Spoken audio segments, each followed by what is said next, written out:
Okay, so in this video we're going to have a look at how Lady Macbeth reacts to the killing of Duncan in Act 2, Scene 2.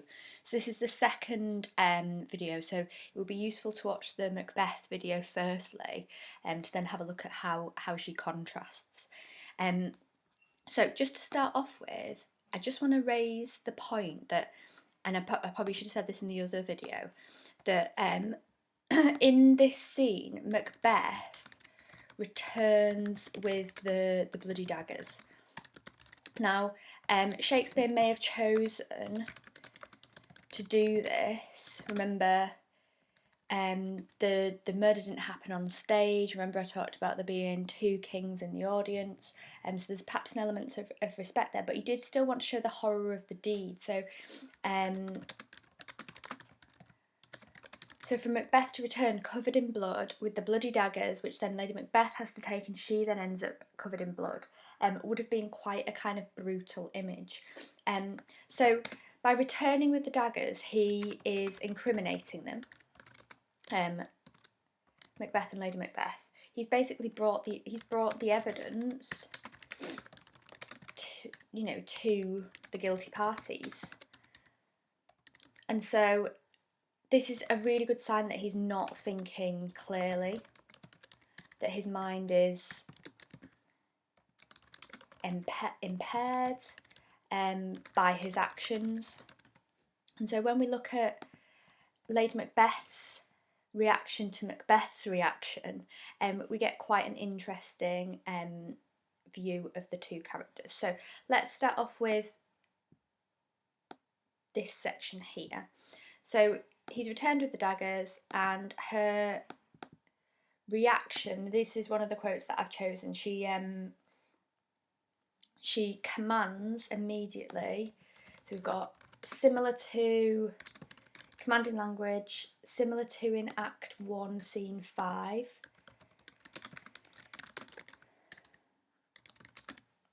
With the go get some water and wash this filthy witness from your hand. Okay, so she's, domineering of Macbeth and asserting her power. Now it's interesting because just prior to this, Lady Macbeth actually says, had he not resembled my father as he slept, I'd have done it.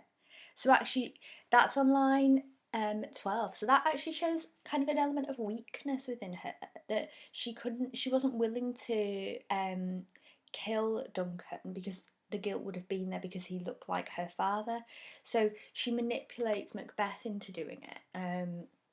So that's perhaps just a first sign of weakness. Had he not, I'll just put that in there, had he not resembled my father as he slept, which is line 12. So we have seen some weakness from Lady Macbeth, but obviously not in relation to how she speaks to Macbeth. So let's have a look at this part here, this metaphor of the filthy witness, which is quite a nice metaphor. So we've got the metaphor of the filthy witness,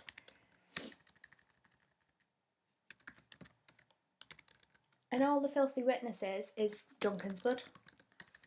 So I'll just put Dee's blood. So Macbeth's returned with the daggers and his hands are covered in blood, and her reaction is, go get some water, wash this filthy witness from your hand. She sees another witness, so she sees the blood as evidence, as a witness against them. She's thinking logically, so she's able to stay calm in a crisis.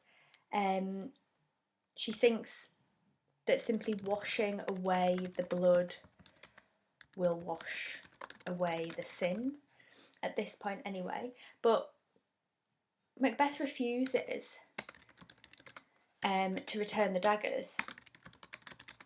In a way, he's almost incapacitated, frozen by his own actions, by his guilt. So he says, I'll go no more, I'm afraid to think what I have done, And her reaction, which I'll just add in actually, is give me the daggers. Okay, so again we've got further evidence of imperatives.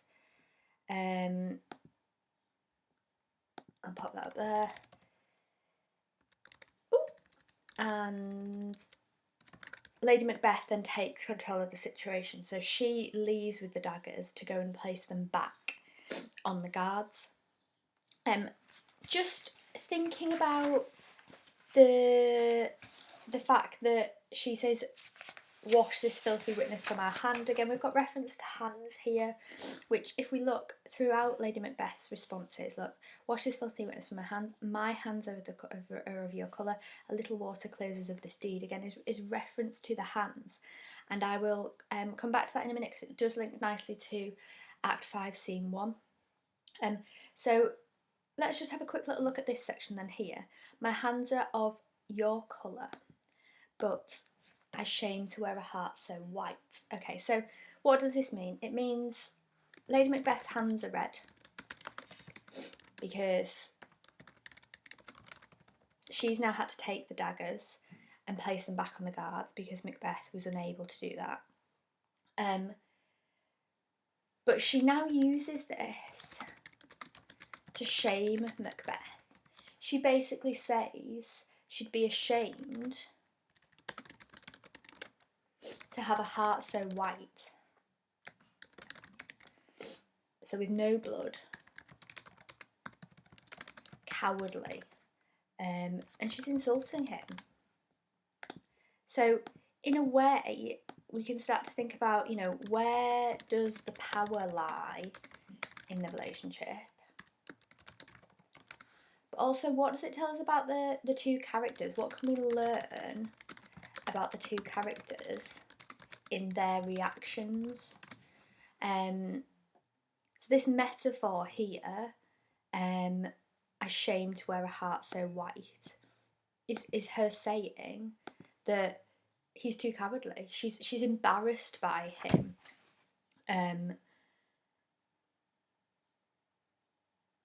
Which is interesting because that does just come after the section where he talks about the Neptune's water. So we've got that really nice visual image of the seas turning red, and that contrast with the wearing a heart so white. So that quite visual kind of contrast between the white and the red is quite a nice image. So to finish then, we're going to have a look at, towards the end of the scene. So Lady Macbeth's returned the daggers, she comes back, she says, my hands are of our colour, but I shame to wear a heart so white. This is where the knocking starts. Think about the knocking. It links to Act 2, Scene 3. Who is it that's knocking at the castle? Who is wanting to come in? Who is our hero character who will find the death of Duncan? So she says, at the south entry, retire we to our chamber, so let's go to our room. A little water clears us of this deed. Now this quote is symbolic of Lady Macbeth's lack of guilt. Okay, so her reaction, her response is, water will wash away our sins. And that could link nicely to the section from the video in Macbeth where I talk about the biblical allusions of Pontius Pilate and Jesus. Again, which you, if that's something that you're interested in, you could take a look at that and develop your ideas linked to that. But what I just want to raise your awareness to is how this links to later on, how it links to Act 5, Scene 1, and very much a contrast with the Lady Macbeth that we see at the end. By the end, we have, will these hands